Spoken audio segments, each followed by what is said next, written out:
What's something military movies always get hilariously wrong? My squad was watching Black Hawk Down in our barracks when Private Thompson started laughing hysterically during the intense combat scenes.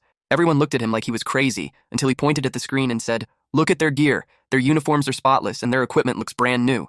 He was right. Hollywood soldiers always look like they just walked out of a military catalog, even after weeks in the field. Meanwhile, we looked like we'd been dragged through a mud pit after just one day of training. The conversation spiraled into everyone pointing out ridiculous movie mistakes. Martinez mentioned how film soldiers never seem to need the bathroom, even during multi-day missions. In real life, half our tactical planning involves finding decent places to take a dump, he laughed.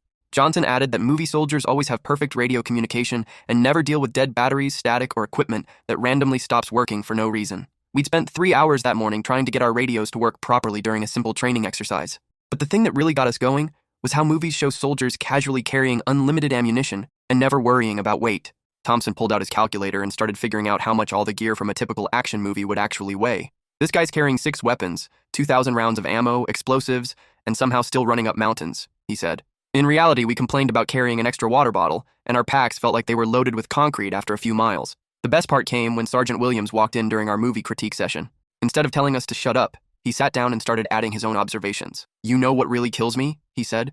"Movie soldiers never get paperwork. Nobody ever has to fill out incident reports or request forms for new equipment."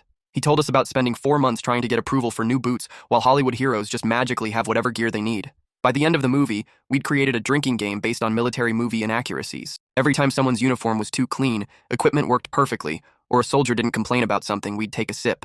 We were all drunk within 30 minutes. Williams just shook his head and said, if movies were realistic, they'd be 2 hours of paperwork, equipment maintenance, and people arguing about whose turn it is to clean the latrine. He paused and added, plus everyone would be constantly asking if anyone has extra batteries or trying to trade MREs. Sometimes reality is way funnier than fiction.